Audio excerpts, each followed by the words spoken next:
Hi guys, and welcome to Earth Poetry. I'm Mr. Sean, and I'm going to be going through my top 10 tips for new TPT sellers if they're just starting now. First thing I need to say is I am not a successful TPT seller. This is, as you can see from the background, this is a bit of an amateur recording, but I hope that you stay tuned because at least you know the content's going to be real. It's not going to be faff. It's not going to be like these other YouTube sellers that make YouTube half of their income. I don't make any royalties or any money off YouTube. This is purely to help those people that are really thinking about joining TPT now. I've already made one video before this on how to start up just using Canva to create it, but I'll tag that down in the description below. The main thing I want you guys to take is there's no faff in this video. I'm going to get straight to the points, all top 10 tips. I'm also going to plug some people that have really helped me as I've been researching TPT and how to make good products and improve your store, which would be Learn with Mr. Lewis, which is brilliant, and it's all primary. I think they're really good channels and really authentic material. So these are going to be the top 10 tips. Don't forget to stay till tip number 10, which is 2 tips in one, because they'll be the pinnacle tips to really succeeding in your TPT journey. Okay, tip number 1, and this might be one of the most important tips, is go straight into the premium seller. This is going to get the most money for your buck for everything that you sell. At the moment, there are 3 different account types at TPT. There is the free buyer account, which allows anyone to buy and have an account, and that's where they keep their resources. There's the basic seller, which is $29 for a first time non-refundable fee, and then it's gone, and you'll get 55% of those royalties back with a transaction cost of 30 cents. And that does not get you access to the premium marketing tools and features and accessibility. Whereas the premium seller is $59.95, but you get 80% payback out of all sales and 15 cents for the transaction fees. Only for those resources that are less than $3. So overall, that premium seller, even though it's just almost double, just less than double that first fee, so it's worth just going all in. The other reason why this is such a good idea is because this is you investing in your business. It might not be the most profitable. Honestly, I haven't even made $300 on TPT yet, and it's around about month 6 for me. But it's better to not lose out or make money and think about, oh, I could have made a little bit more money. And since then, I've put a lot more time and just commitment into my brand, into my business. So I would say go straight for premium seller. If you check any other video, they're going to go straight for premium seller as well. I think that's the number 1 rule for TPT selling. Number 2 is Canva is going to be your best friend. I have seen so many different videos on YouTube about TPT sellers where people just go straight for Canva. Other websites like PowerPoint and other aspects, Word or Adobe, it just requires you to flatten images, which I've never had to do because I just download most of my stuff as PDFs, because a lot of TPT sellers don't want their clip arts or anything that I've made being stolen by another creator. Personally, I don't care. I'm happy for people to, if they've bought my product, that's free for them to use however they want. The one downside I must say is when you're using a lot of items, a lot of things in a document on Canva, the whole thing will slow down and it will really lag your computer. I recently created a mass sprint using 100 blocks using number-based 10s, and because I had more than maybe 500 individual little squares, it was really slowing down. So really intricate pieces of art or things. Okay, so that was number 2. That's being Canva. Now, going from to number 2 for number 3, with Canva being your best friend, is it's now time to customize your store. I think a lot of people, when they go and buy a resource, are going to check out the profile in which you've created your store. That means creating a header. I like to put a QR code into my header so they can even have a source back to somewhere else or a source back to something, just to show that cross link. Canva is amazing for making thumbnails and different types of designs. It doesn't just do documents, it doesn't just do worksheets. Use that Canva to make a really cool design. I'm going to show you my header, which is almost like a split between my one product line, which is Dungeons & Dragons for kids, called Classrooms and Chimeras, as well as all the other resources I use.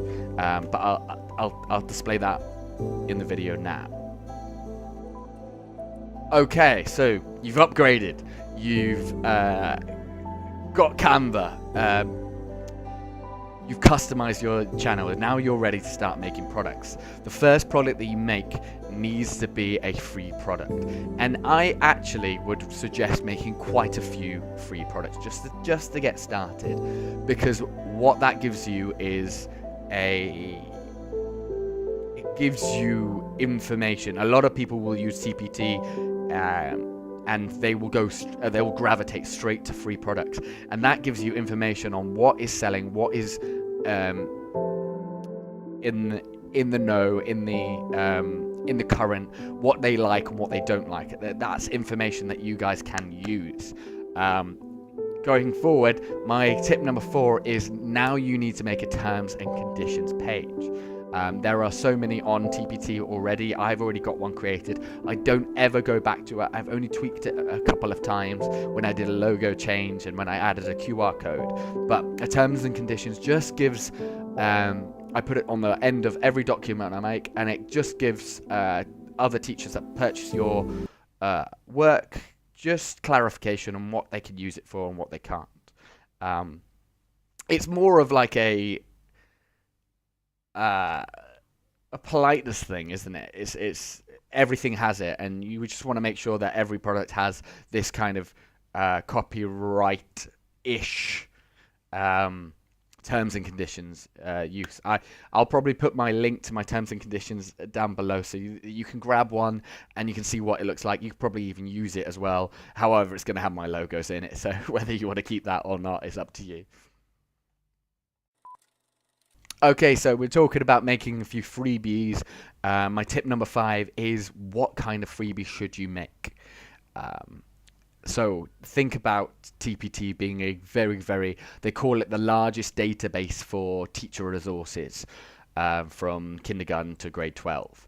That's one of their taglines. So there's going to be a lot of things. If you think of mental maths, there's going to be thousands of mental maths. If you think of phonics, you can't just put phonics. What should you put as your first freebie?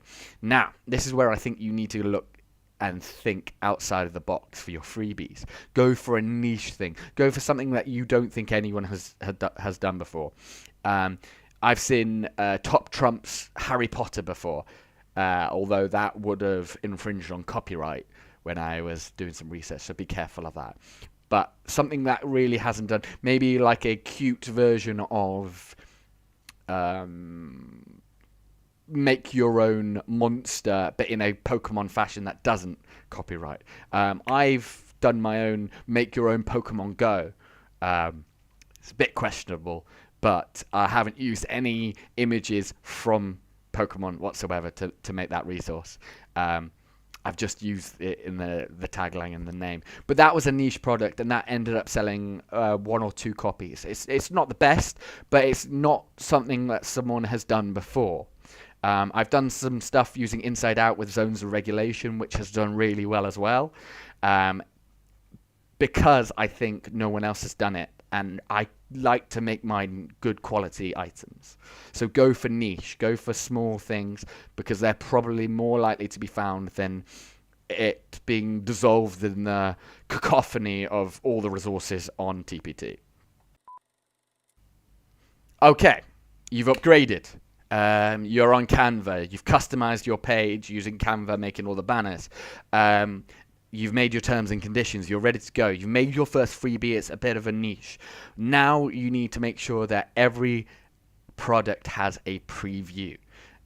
This gives new buyers a lot of information. But you have to be careful, because if your product ever goes on, and it could go on to Pinterest or anything like that, it's okay to put the thumbnails as just product pictures, because they become really, really, really small versions of the product. It's not good quality. It's nothing you can steal. And we're teachers. We live in a world where we just steal whenever we can. I know countless of times when you just snip a picture because the picture was good enough quality. So what you need to do is get your product image on Canva and put a preview text on it, and then make that preview text transparent. What I like to do is I put my logo plastered over the product, and then make it around about 20% of 20% transparency, so you can see the product behind it, but no one's going to steal that image because it's got my logo over the front. This will stop people from getting on Pinterest, getting on Google Images, wherever you find it, and just snipping that product. It's really, really essential, because as new buyers, they're going to want to have a look at the product without being able to steal it straight from the website. Okay, tip number 7, I think it's number 7, is, okay, you've made a preview, it's ready to go up. Now, what do? I would say keep creating. I would also say make a product line.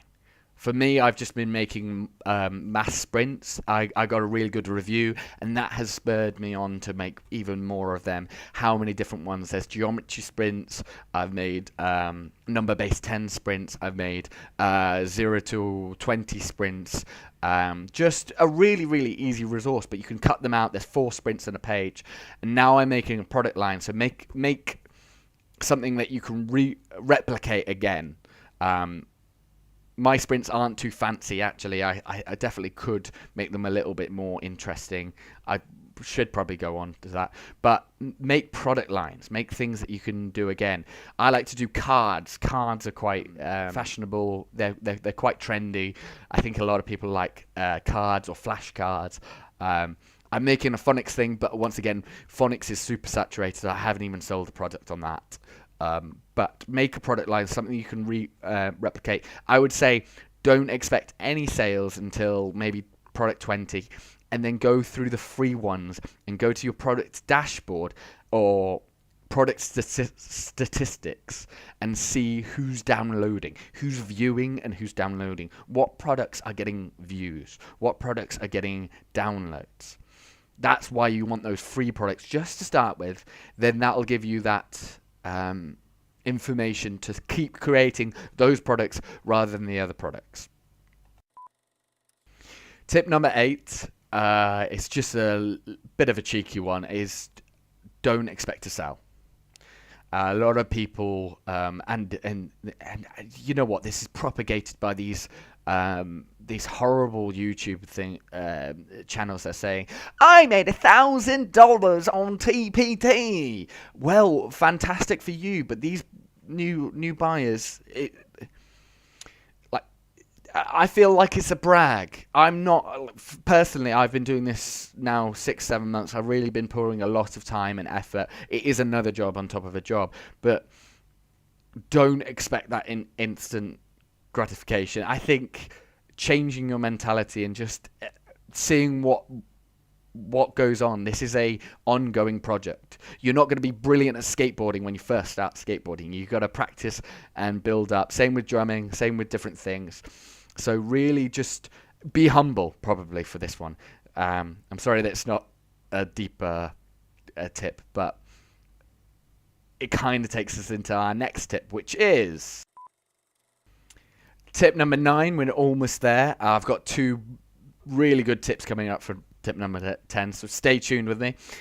Tip number 9 is, when you do sell, do not be disheartened. It might be 20 cents. I think I've had a 5-cent product before. Remember, you didn't make money before this. You put a lot of time. You might think your time is worth more than this, but it's better to do it and make the tiniest amount of money than it is to not do it at all. And guess what?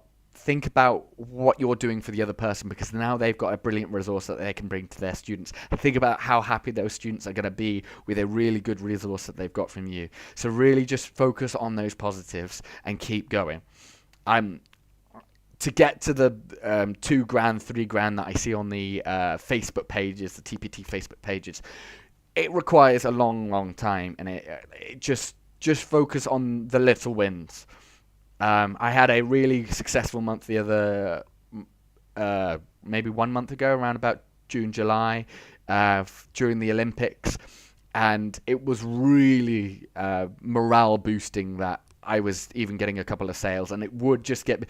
I was scared I was going to get addicted to the little notification saying I made a sale, because it really did feel good.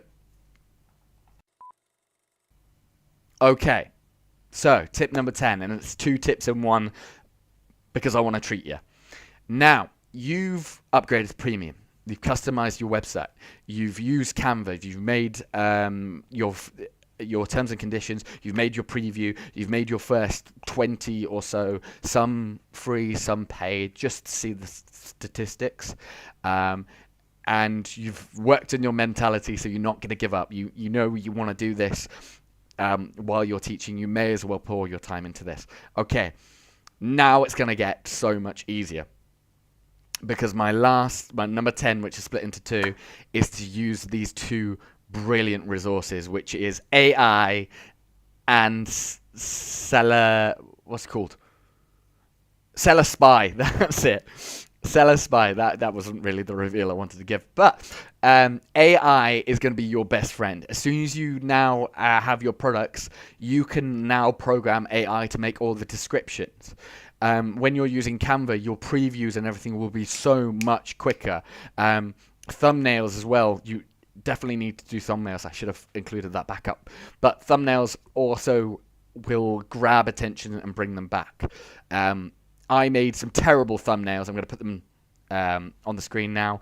And I've upgraded to this new format, which has done my store a whole lot of good through just improving thumbnails. So you've got AI. AI can now do all your descriptions. All you need to do is type in a little prompt and it'll do it all. It'll tell educators why it's good. You could use Gemini, you could use ChatGPT, you could use whatever you want to use, but AI will be your best friend for descriptions, because that is the most lengthy process if you have to write them out for 150 products. Next, Seller Spy is one of the best websites, because what you can do is there is a free keyword tool. Log into Seller Spy, go onto the free keyword tool and type in something that you want to create. Say it's mental maths. You could go through and it'll show you all the different word search, and it will give you 2 colors. One color is for the amount of search it has had recently, and the other color is how many products are existing. What you want to find and look for is those 2 green things. I wouldn't even bother if the product, the existing product is red. I've seen things for phonics, and it says 500,000 products on TPT. Everything I make using phonics will completely just get swallowed up, and I'll never make a sale. Don't bother with that. I'll pop a screenshot on, but Seller Spy is gonna now you can, for everything you've learned, you can target towards things that people are looking for. It's really, really useful. AI as well can be used for images.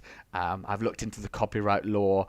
It can be used in. It doesn't mean you have royalties. Nobody has royalties on ChatGPT and AI images, but they do make your products look a lot more unique and classy, and it just needs a little bit of tweaking to go over it. Thank you very much for watching my top 10 tips of what I'd do if I was starting now. I'm just going to reiterate what I said at the start. I am not a successful TPT seller. I am a mildly amateur seller, but I have made a tiny bit of success. But what I would really appreciate if you've got to this point is please check out my store, see if there's anything. It could be really good research if you're looking to start. I'm not going to sell you like all these other YouTube channels, but please just look at what's down there. Look at the other two, It's All Primary and Learn with Mr. Lewis, because they're really good as well. I've reached out and messaged them on YouTube, and they have got back to me, and they have been brilliant. So really, just start immersing yourself in the TPT community, and just give this a thumbs up or a subscribe, and I'll keep making videos like this. Thank you very much for tuning in, and stay curious.